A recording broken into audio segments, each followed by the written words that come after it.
Good to meet you, Charlie. I hope you can understand first rule. I'm a little nervous. There's a very real chance I could wake up tomorrow, front page of YouTube. Charlie Kirk owns man bun idiot with facts and logic. So destroys. Yeah, destroys. I appreciate this, man. I like someone who can kind of like diffuse the tension with like a little bit of self-deprecation. Just like a tiny bit. You still got to be confident, though. Okay, so my question is, I agree that stable monogamous relationships often produce the best outcomes for society, but if that structure really works for everyone, why do we consistently see societies, once they become safer and more prosperous, move away from traditional monogamy? And why do so many marriages still end in divorce, even among people who generally try to make it work? And just one final framing there. If you believe in free markets because they are decentralized and they adapt to reality without top-down control, and given the individual ability to form healthy long-term pair bonds very significantly with factors like genetics and ecologically calibrated attachment styles, why do you reject top-down control in economics, but not extend that same rejection to human behavior in terms of marriage? Okay, so the first one, the second law of thermodynamics answers your question, is that it's the law of decay. Societies tend to decay against.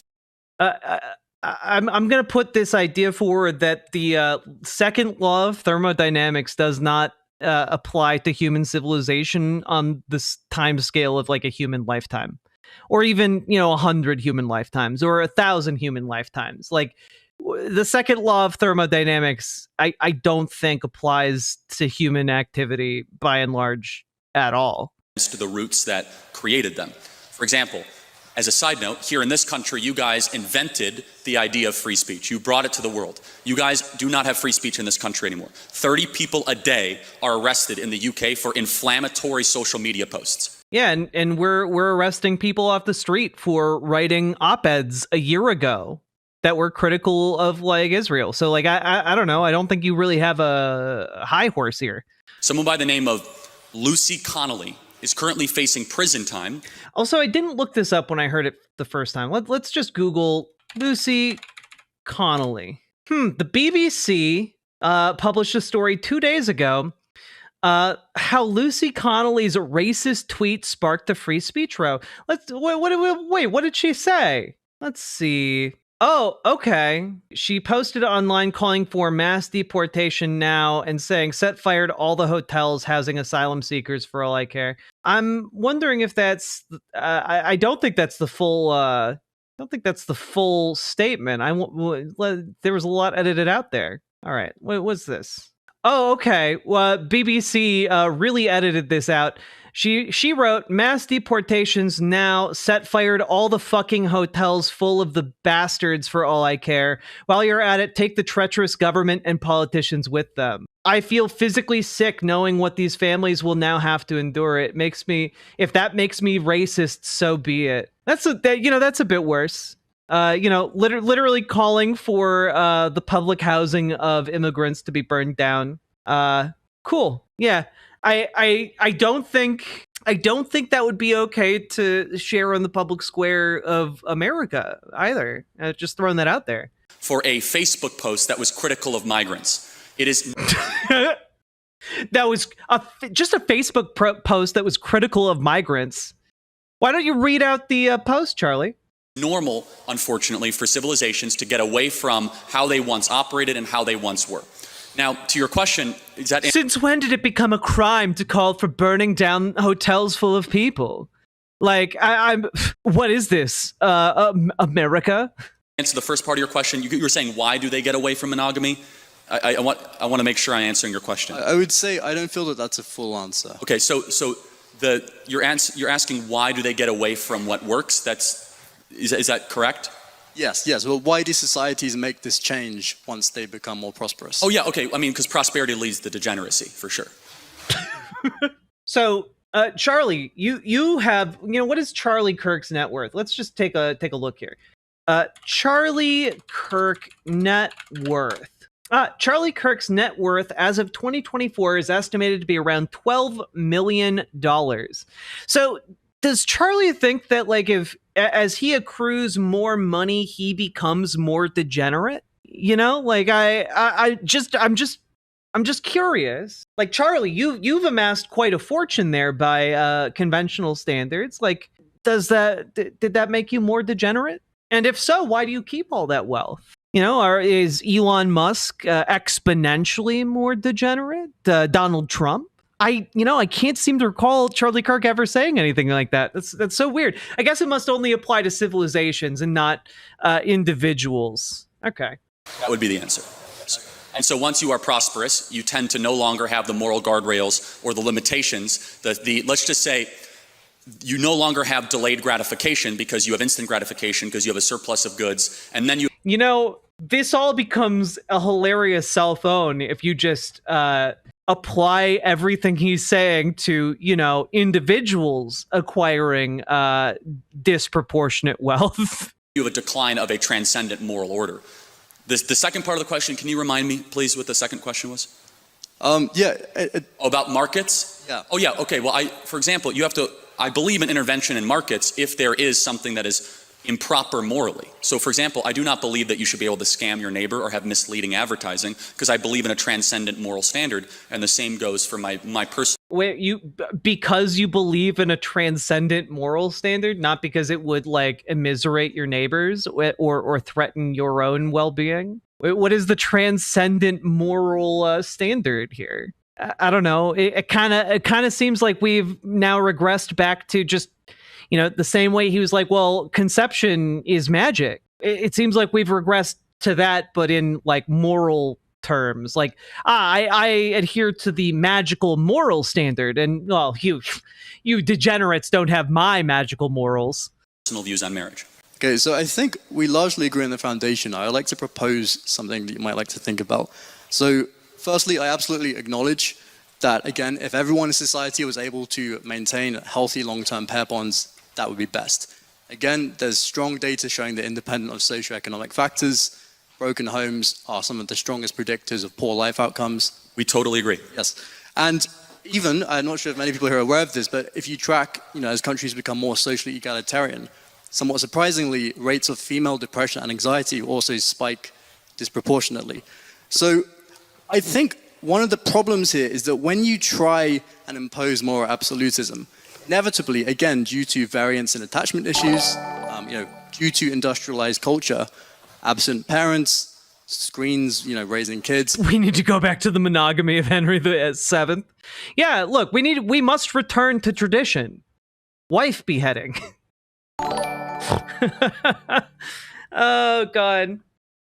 That's a joke. None of you do that. Kirk is anti-capitalist because of degeneracy. Oh, man. It's so funny that he thought himself into an anti-capitalist position and then just completely Charlie Browned it at the end. Around 50% of adults in the West develop attachment disorders, which make it very difficult to maintain long-term. Henry VIII, damn it! I've been headed off of my joke. Pair bonds, and then additionally you have things like variation in oxytocin receptors, in density, in shape, also in vasopressin. There are going to be, even if there's 5% of people who feel that these rules really do not fit them, they will push back. And this will create ideologies that then grow into more wider appealing ideologies, which then, lead to this change. I think this is what happened in the sexual revolution. It started with a push for female autonomy, and then it was almost morphed into a really exaggerated expression of pushing for maximizing individual freedom. And I think that when you try and impose moral absolutism this way, it just inevitably causes pushback. And I think if you were to, as someone with a platform, instead say, hey, monogamy is great, it works best for most people, but I also understand there are some people it doesn't work so well for, more people would hear the message that you want to push. Okay, thank you for that. That's an interesting. I've actually never gotten that question before. It's very thoughtful. Would you say you're against moral absolutism then? Yes, I would. Are you against that absolutely? No, I'm very open to having my mind changed. And so it's not an absolute thing? Well, I'm against moral absolutism. Are you against moral absolutism absolutely? No. Okay, so then you're consistent. So I think it's all just kind of... it's preference, not... I see you've seen through my riddle. I almost trapped you and your precious man bun. It's about preference then. You could just basically do whatever you prefer. There is no transcendent moral order. Well, I think what you're doing there is slightly unfairly putting me into a loop, because I'm very open to having my mind changed. No, that's my morals fine. What I'm saying, though, is that by definitionally, and this is something that will keep on coming back, you must choose what moral standard we live by. I'm very clear as to what moral standard. The lie of the West, of modernity, the last 30 years, is that we're going to have you live and let live, and there will be no moral standard. That itself is a moral standard, and it's a really bad one. And to your point, that yes, it creates more suffering, it creates more despair. And no, I disagree with what you say, and I respect the heart of which you're saying it. I will say that I have a moral obligation not to accommodate when people fall short, but instead try to lift them up towards the standard that is true and that I know that works. So where I'd push this is I'd ask you, you describe people falling short when they fail to engage in long-term monogamy. What do you think causes that? Why do you think some people struggle? Many reasons. Economic is one of them, but the biggest is the death of religion and the death of Christianity in the West. As America, I'll just talk about America. The UK is unfortunately far less churched than America. But as America has become less churched, so many of these social ills rise. So one thing I'd say, I study the evolution of behavior, in particular sexual romantic behavior. If you track all the different hunter-gatherer cultures that we can study, and we track how agriculture shapes things, you see that ecological conditions really reliably predict the prevalence of monogamy, certain marriage systems. And what I think is what we refer to as attachment issues. They seem to be an ecological calibration to an environment. In environments that are more unstable, it's less optimal for an individual to grow up with a tendency to rely on long-term pair bonds. And I think there's a mismatch with the modern world, again, coming back to industrialization. There are so many people who raise kids as absent parents. Daycare is massively linked to attachment issues. This then causes people to struggle to bond long-term. And then again, coming back to the genetic part, there's again real research showing that especially vasopressin mutations and oxytocin mutations, some people really just do not have the proclivity for this. The reason women's issues rise in more equal society is that they can actually seek treatment as opposed to just being dismissed as hysterical. It's true, Nomi Sunrider. Thank you for the $5 super chat.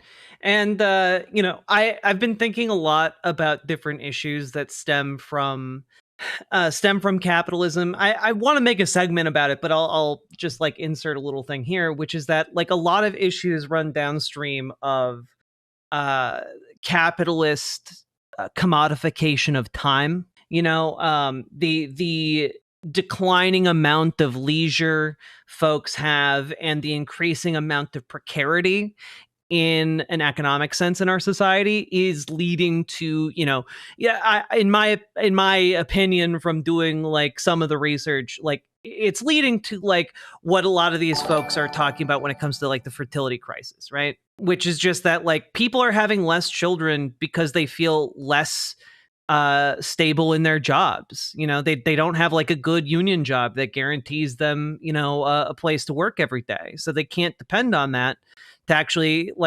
provide and make money. And even if you're making enough money to live, you have to, might have to work multiple gig jobs. And hey, even if you have a steady job, you don't have union protection anymore. So you're just kind of well, I live in an at-will state and they can just fire me any day now. Haha. And that, all of that adds up and it leads to not really wanting to have as many kids. Right? That leads you to not wanting to take as many risks. It weighs upon your mind and stops you from enjoying a lot of things you might otherwise enjoy. This is a real problem, but the problem is not the symptoms we've been seeing. The problem is capitalism. It's all downstream from that. When he's talking about the economic, the material reality of folks and how daycare leads to, less good outcomes or whatever, people have to use the daycare because of capitalism, it's all this is connected. The reason people tended to stay in bonded monogamous bonds tended to be economic as opposed to actually finding their love guy.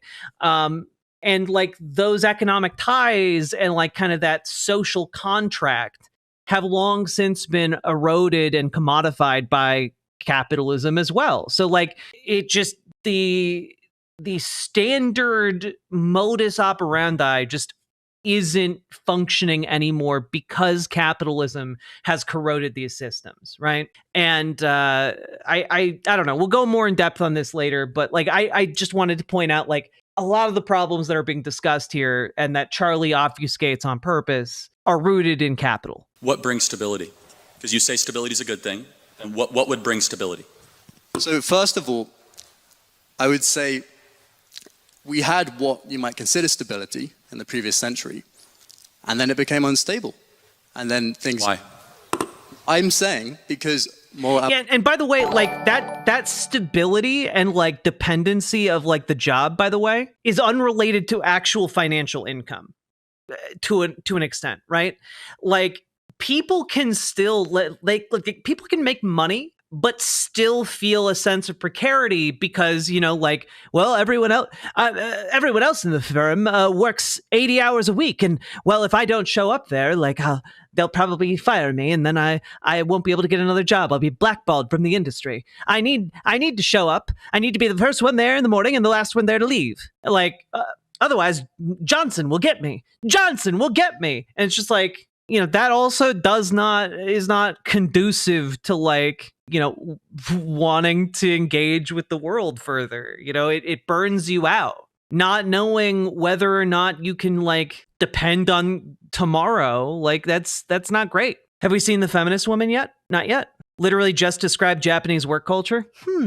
Weird. Maybe that'll come up later when we discuss this topic. I read a lot of research papers. Absolutism was imposed. More absolutism was lost. You see, modernity rose. We started to teach our kids moral relativism, and we got rid of moral absolutes. So it's the opposite. So why was it lost? Was it lost because people stopped pushing from top bringing down? this question to a close. Why was it lost? That's a question for far smarter minds. I can only tell you that it was. In America, it's honestly one of the worst decisions, not just worst ideas ever, which is modern feminism, largely from Betty Friedan's feminist mystique, which acted as if every woman who's in a monogamous marriage in the States is in some sort of tyrannical environment. And it has led to the women of the West being the most miserable, most depressed, most suicidal, most prescription drug addicted cohort on the planet. And I think we need to Citation needed. Appropriately challenge feminism and tell young women that it's okay, in fact, it's courageous to get married and have children again. I think it would solve a lot of our problems. Weird that we just... I feel like there was probably a response there that got edited out. Just real quick. Let's see. Citation number 13. Let's take a look, huh? Just because I was curious. Illicit drug use tables, 1.1 to 1.116. I would love to see that. By selected age categories and gender. There we go. Oh, weird. Men are like 10% more likely to use drugs than women. That's crazy. Weird that Charlie would make such a pretty established mistake. That's so strange. I thought he was the golden one. That's not true. He's not the golden one. He doesn't have the definition, the muscle definition. Hey, if you liked the video, like, comment, and subscribe, because I need to live, and that helps me to live. Please help me live. Riverboat deck is going to town. All the viewers gather round. Twitch and YouTube is where she streams. All that content is bursting the seams. Politics, gaming, plenty more. Her sense of fashion you'll adore. So grab your stuff and hop aboard. We're going straight to Jack's Discord.